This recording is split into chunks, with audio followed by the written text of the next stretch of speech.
Have you ever heard of an empire that built thousands of miles of roads through the Andes, created a complex society without a written language, and whose golden treasures lured conquerors from across the sea?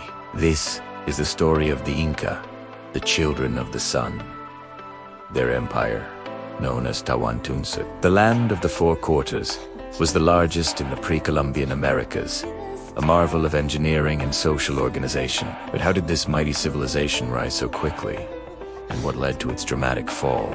Join us as we journey back in time to uncover the entire history of the Inca Empire. Our story begins not with emperors and armies, but with a humble origin myth. Deep in the Andes, the sun god Inti created the first Inca, Manco Capac, and his sister wife, Mamaroclo. He gave them a golden staff and instructed them to build a city where it sank into the earth. After a long journey, they arrived in a fertile valley. The staff plunged into the ground, and there they founded the city of Cusco, the navel of the world.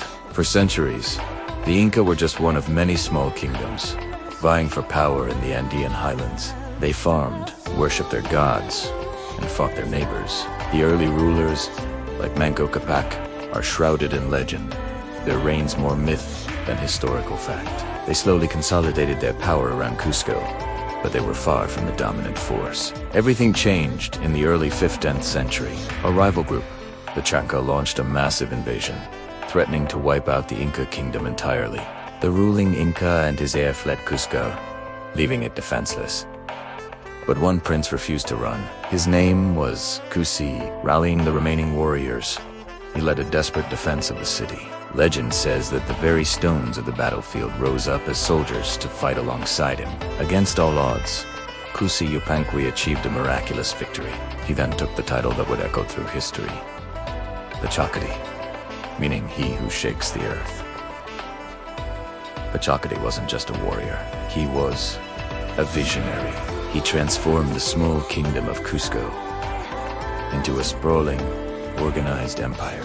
He began by rebuilding Cusco itself, turning it into a magnificent capital laid out in the shape of a puma. Its stone walls were fitted together with such precision that not even a knife blade could slip between them. Pachacuti then devised the system that would define the Inca Empire. He organized society into a rigid hierarchy, with a Sapa Inca, the emperor, at the very top, revered as a living god.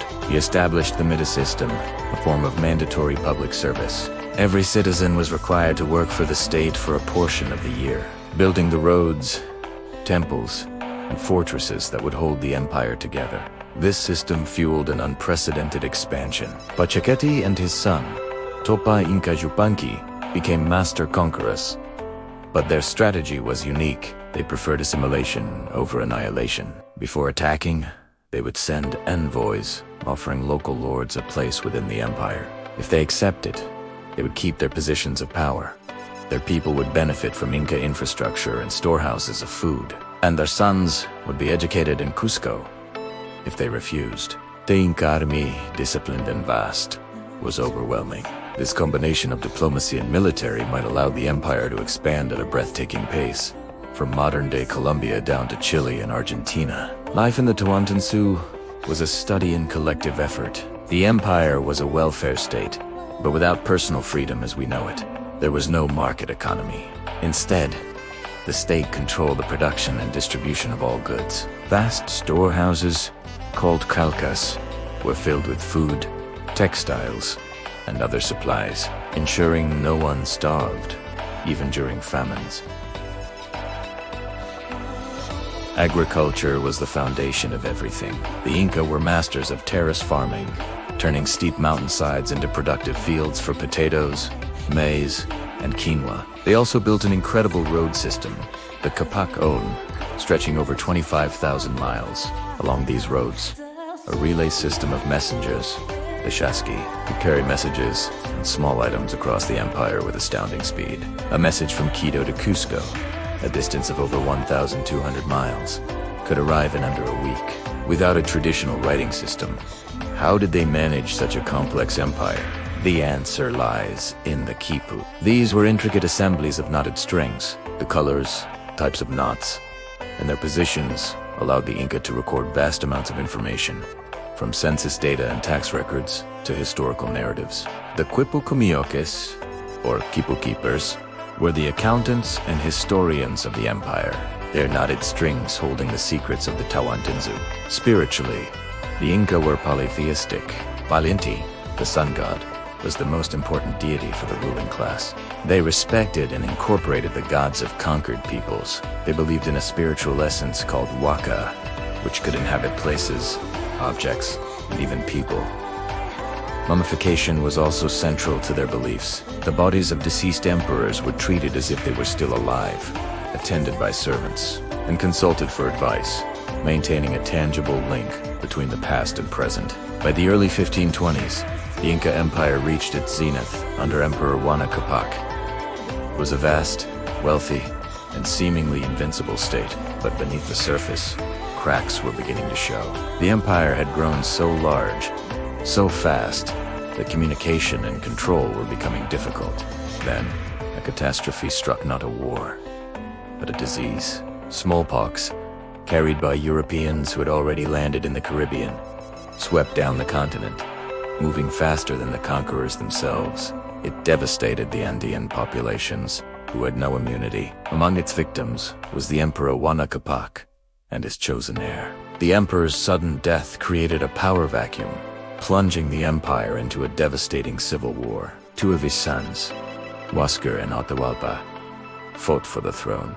For 5 long years, the brothers' armies tore the empire apart, weakening its armies and destroying its infrastructure. Ultimately, Atahualpa's forces captured Huáscar, and Atahualpa declared himself the Sapa Inca. It was at this precise moment of division and exhaustion, in 1532, that a new, terrifying force appeared on the horizon. Francisco Pizarro, a Spanish conquistador, arrived on the coast of Peru with a tiny force of just 168 men, a few horses, and cannons. Hearing of the Civil War's end, Pizarro arranged a meeting with the new Emperor Atahualpa in the town of Cajamarca. Atahualpa, confident in his own power and surrounded by thousands of his warriors, agreed. He arrived in a magnificent litter, unarmed, and expecting a diplomatic parley. It was a fatal miscalculation. Pizarro sprang in ambush. The sound of Spanish cannons, the sight of armored men on horseback creatures the Inca had never seen caused mass panic. In the chaos, Pizarro's men captured Atahualpa and slaughtered his attendants. Hoping to buy his freedom, Atahualpa made an incredible offer. He would fill a large room once with gold and twice with silver. The Spanish agreed. For months, a river of treasure flowed into Cajamarca from all corners of the empire. Golden statues, intricate jewelry, and sacred artifacts were melted down into bullion. But once the ransom was paid, Pizarro broke his promise, fearing Atahualpa could still rally his empire. The Spanish put him on trial for treason and had him executed in 1533. With the emperor gone, the chain of command was broken. The empire, built on a top-down hierarchy, was left leaderless and disoriented. The Spanish marched on Cusco, installing a puppet emperor, Manco Inca, a brother of Huáscar. But Manco Inca soon realized the Spanish were not allies, but masters. In 1536, he escaped and led a massive rebellion, laying siege to Cusco for 10 months. Despite their numbers, the Inca couldn't overcome Spanish steel, cannons, and cavalry. Manco Inca was forced to retreat into the remote jungle region of Vilcabamba, where he established a Neo-Inca state. From this mountain stronghold, he and his successors waged a guerrilla war against the Spanish for nearly 4 more decades. But it was a losing battle. Finally, in 1572, the Spanish captured the last Inca stronghold and executed the final emperor Tupac Amaru.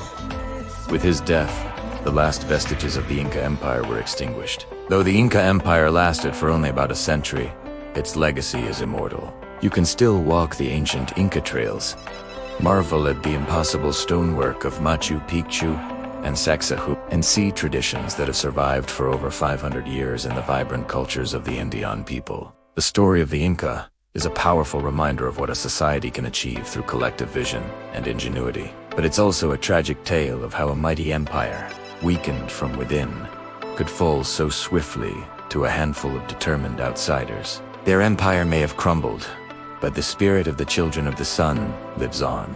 Thank you so much for joining us on this journey through the history of the Inca Empire. If you found this story as fascinating as we do, please hit that like button and subscribe for more deep dives into history's most incredible civilizations. Let us know in the comments which empire you'd like us to explore next. Until then, keep exploring.